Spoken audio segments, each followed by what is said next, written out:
Secret Messages.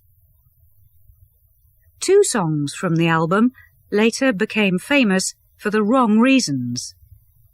In the mind of Californian Charles Manson, the songs Piggies and Helter Skelter were secret messages telling him to kill. George Martin thought that there were too many different songs on the double album. He wanted it to be an excellent single album.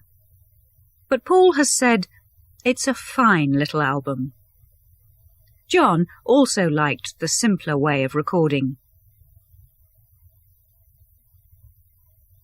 An Unhappy Film and Two Weddings.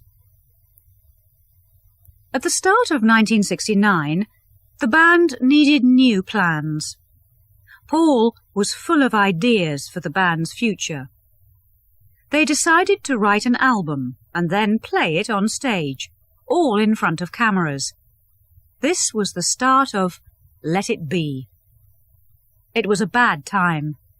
The band weren't happy together, and all the cameras made everything worse. George even left the band for a short time after angry words with Paul. Things only got better when a guest musician, American Billy Preston, joined them. The cameras filmed everything. The cameramen didn't know it at the time, but in fact they were recording the end of the group. The film Let It Be is difficult to watch at times. The idea of a big concert soon died. Looking for a way to end the film, the band decided to play a few songs on the Apple building's roof. People in London looked up in surprise as the Beatles played Get Back above them. For a short time, the old days were back. In Ringo's words, when the music was good, they forgot all the problems. Finally, the police asked the band to stop. They never played live together again. Producer George Martin didn't want to touch the long Let It Be recordings, so American Phil Spector took the job. Finally, the Let It Be album came out after the end of the Beatles.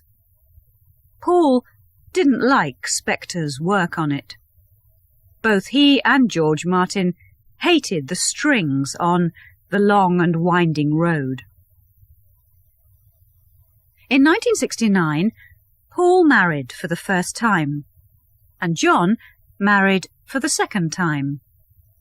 Even the two marriages showed the differences between the two men. Paul married American photographer Linda Eastman on the 12th of March. They wanted a quiet wedding, but nothing could be quiet for a Beatle. Hundreds of fans cried as Paul and his new wife drove away. Weeks later, John and Yoko were married in Gibraltar. The story is told in the song The Ballad of John and Yoko. Later, they invited reporters to a bed-in at their hotel. They stayed in bed for 7 days. They wanted people to think about the meaning of love. At a later bed-in, they recorded the song Give Peace a Chance. John and Yoko gave their opinions on a lot of subjects, like the Vietnam War. John sent his MBE back to the British government. He had more and more interests in his life, and the band wasn't one of them. But the Beatles stayed together for one more record. The last album. After the troubles on Let It Be, George Martin was surprised to receive a telephone call from Paul. The band wanted to make another album. Paul and Martin agreed to do one the old way, in the studio.